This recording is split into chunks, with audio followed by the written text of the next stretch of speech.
Cannabis microphone checkwophone 1237.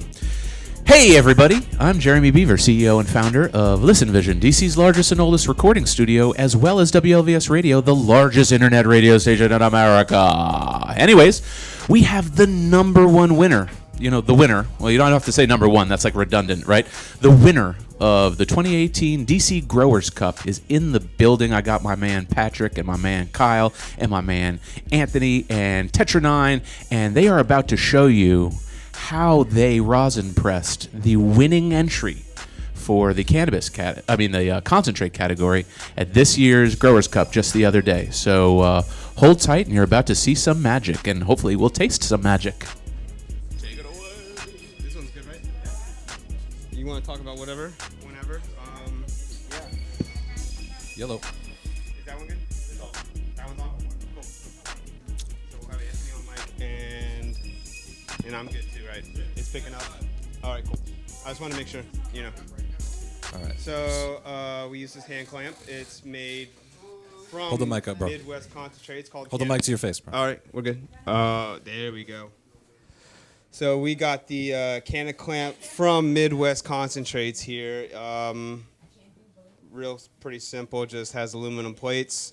Obviously, hand clamp just can slowly apply the pressure, which is actually very important for rosin making because you want to heat up the gland heads nice and slow and then apply the pressure to get it out, you know. So that is called stamping, actually, and that's what they call it. And pretty much the gland heads need to expand when they're being heated, and if it's done too fast, it will soak into the plant matter. And another reason we do dry sift is to get rid of, 80-90% of the plant matter. So we got a little bit of dry sift from Tea Tree 9, but it was the midnight oil, so he can explain that to you better of how the grow went and the flavors and terpene profile of that.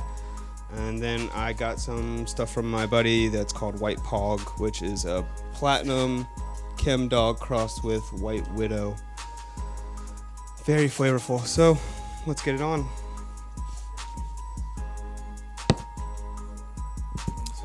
So yeah, I'll go ahead and explain what went into the flowers. My name's Anthony Flowers. I run Tetra9 Flowers, local DC-based micro grow and concentrate supplier now.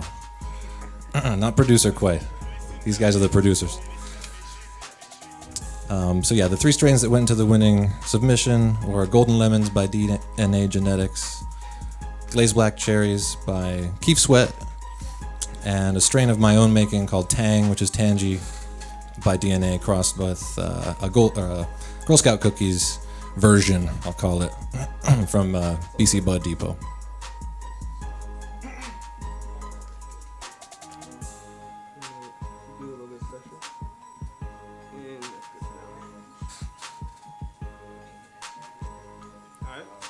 So what they're pressing now is actually another cross of mine called Midnight Oil, which is Sage and Sour.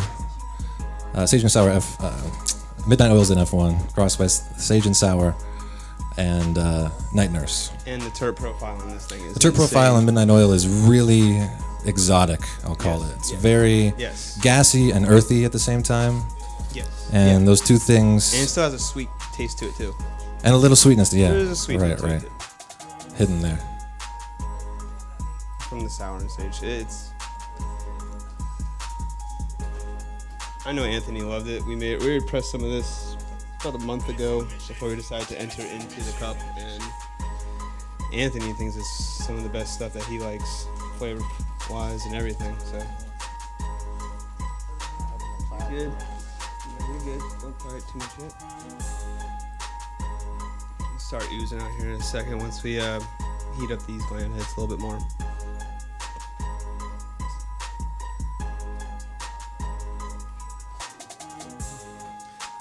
Apply some more pressure and just start jacking that thing up with some pressure right now.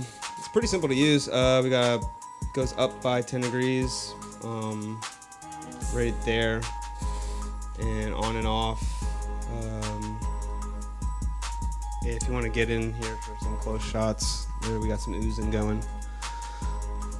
So, I don't know if is it oozing out on that side? It's definitely oozing on this side.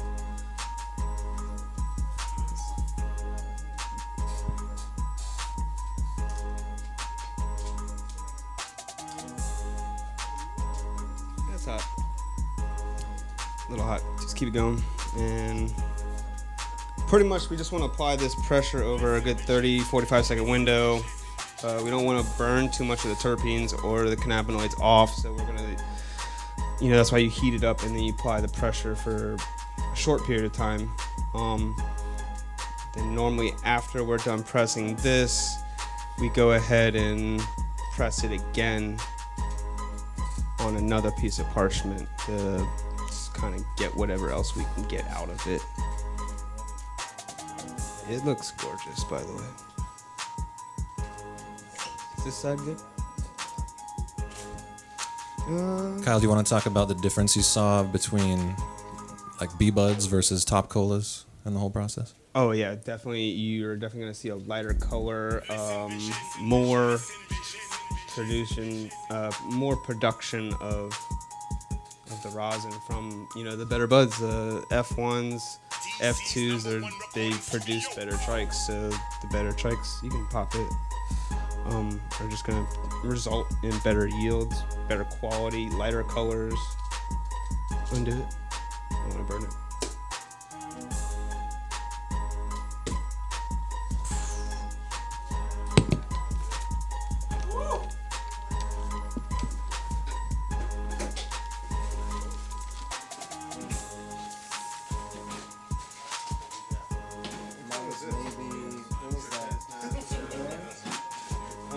That was 1.7 grams. Yeah, 1.7 grams of dry sift in from about, I think it was 9.3 grams after getting rid of the stems and everything. It was about that.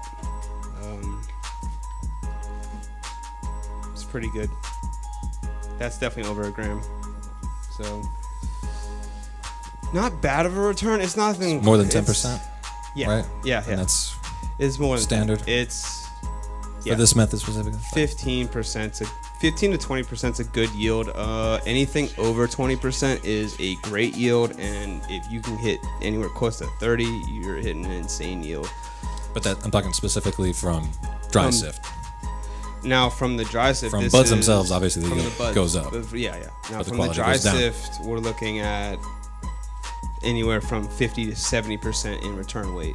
So right, but from buds with the dry sift method to Yes. that, it's 10%.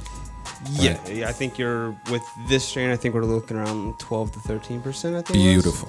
Which is not that much. Now your golden lemons double this easily. Was in the, I think it was about 26% is what I Really? calculated. Ow. Each sift was insane with double this. Well, I'm gonna keep that flowing. So keep the production of the high quality tracks going. So Indeed. the better, the better. You put good in, you get good out. It's simple mathematics, and it's always been that way. It doesn't matter if you do BHO, whatever. Any type of concentrate, you got to put something good in to get good out. Otherwise, you're gonna get shit. So. And this is what is the cost? This is gonna be the midnight. That was the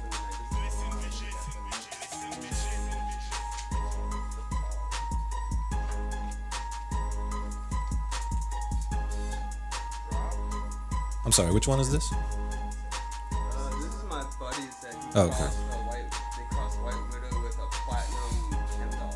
Ooh. They call it Pog, White Pog.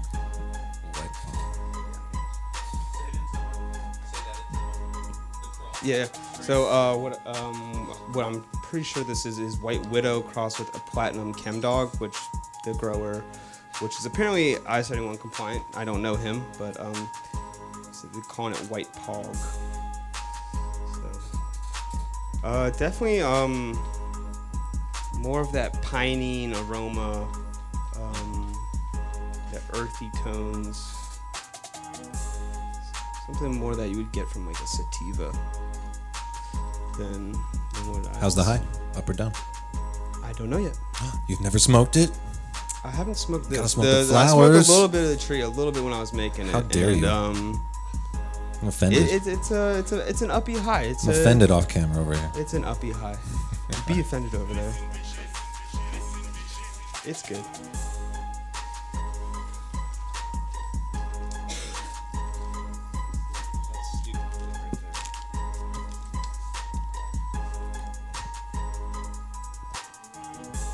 So pretty much what you're doing when you're waiting actually is you're actually waiting for a little bit of sizzling to start going, because then you can actually kind of hear the gland heads heat up, and that is when you want to start pressing. And Can Clamp does a really good job with their package. They actually give you really good, simple instructions on if you're gonna press flour and how much you should be pressing, and then they actually tell you. Here, let me see. Oh no, that's the box. They actually tell you how to do dry sift and other things, and it's pretty good little detailed little package that they put together for just a little hand clamp, and for I think the standard price is $2.99. But they were offering a pre-order on the version 2s for $2.50, which honestly, to me, isn't a bad price for what you're paying for and what you're getting. You just gotta know your process, and dry sift is the process to go. They also make sifting screens, so you can honestly get everything you need to make this from this company.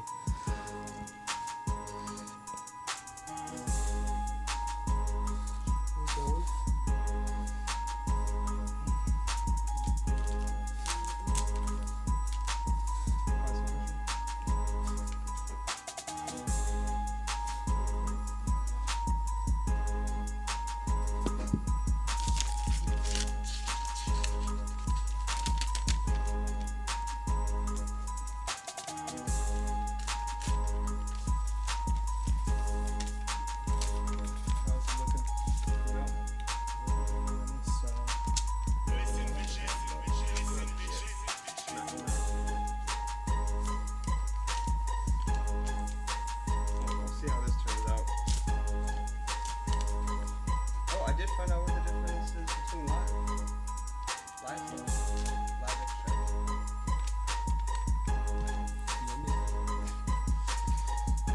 extract. So our stuff that we actually pressed was really close to being like a live resin. Right. Like a couple days, if you give it to me a couple days before. It was dried, right? So live resin would Isn't be the dried first yet. 3 days It's of being 3 cut days down. of being cut down. Right. So it was 2 weeks. Yeah. Oh, we got stuff coming out over here too. How's it looking on the other side? Slightly. Can you get any more pressure out of it? We'll see. Alright, yeah. Undo it. See what happens.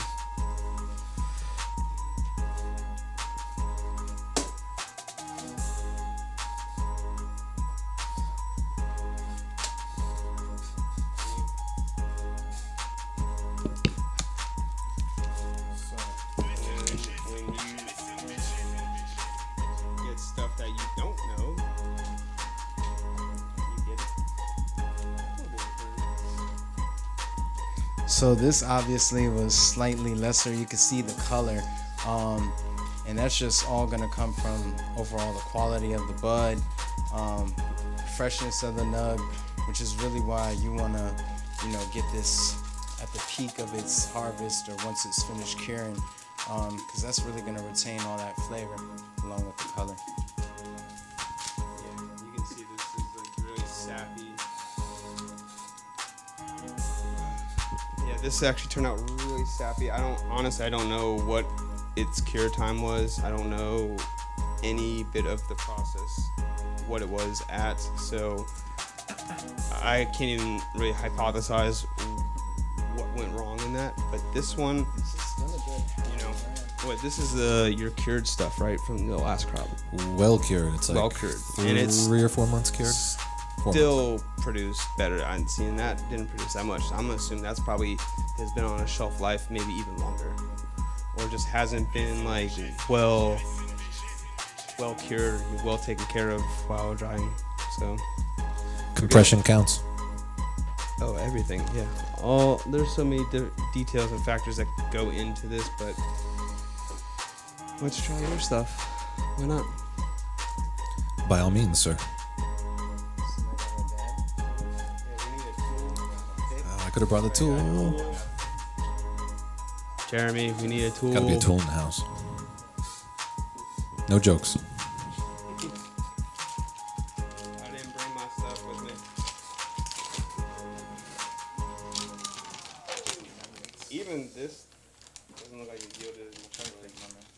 Listen, vision. I'll press this again too while you do this. Yeah, hit that. You unplugged it. Listen, vision. DC's #1 recording studio. Yeah, I'm gonna press both of them.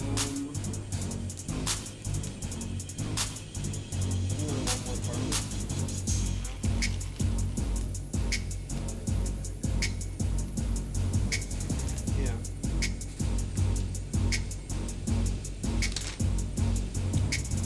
That was good.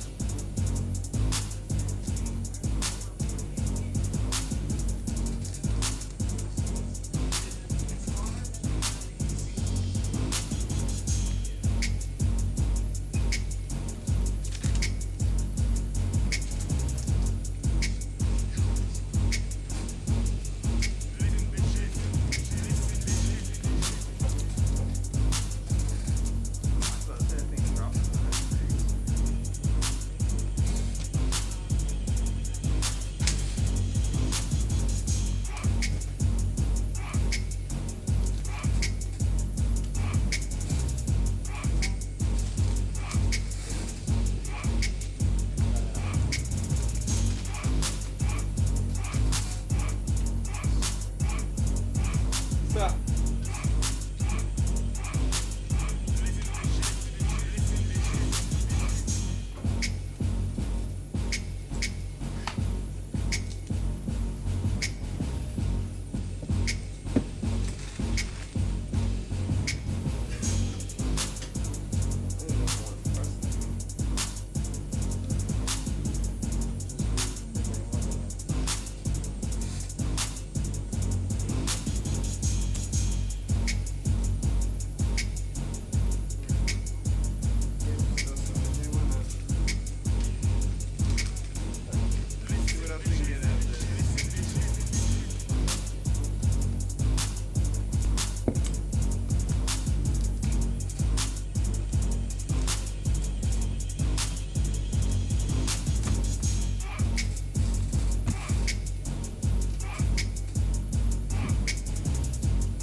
AJ, when you gonna have some stuff for us to press again? What's that? When you gonna have some other stuff to press again? Oh man, you know when this soccer logo come out, you know. Okay. I love my DNA genetic. DC's #1 recording studio. Golden lemon. From who? That chocolate. Pressing that soon. Golden lemons, glazed black cherry. We be pressing all that real That quick. glazed black cherry, that one leaves an impression. That was nice.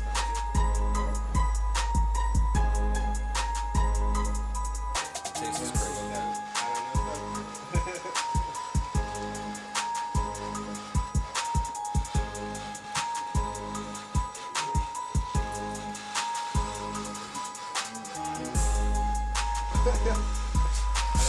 Ladies and gentlemen, these are professionals. Except I don't know. Do what not that try is. this at home. Or do. Clean your nails, people. Clean them. Use a little bit of alcohol.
I'm sorry again. Which one was that? That Midnight- was your Midnight Midnight Oil Oil? again. Okay. Just another press. Wonderful.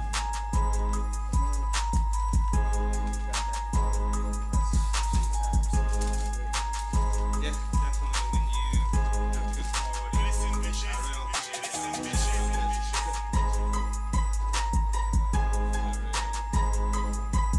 not very sticky. Your stuff is very sticky.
Jeremy wants the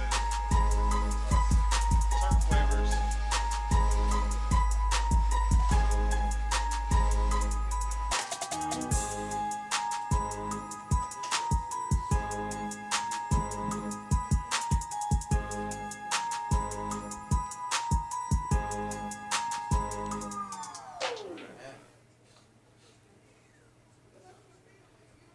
Listen, vision, listen, vision. Yeah, in my opinion, as far as the concentrate goes, with BHO, you've got CO2, but rosin is really gonna give you the full flavor of the specific nug that you're actually pressing. I mean, it's clear that you can actually get every profile of the terpenes that are in each nug, you know?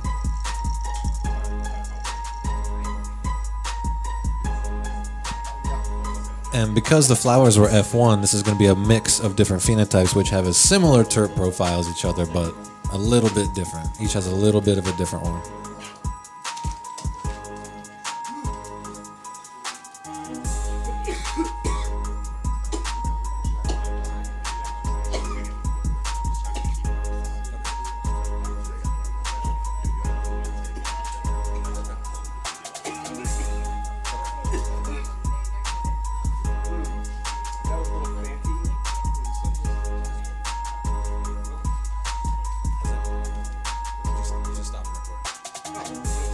You okay?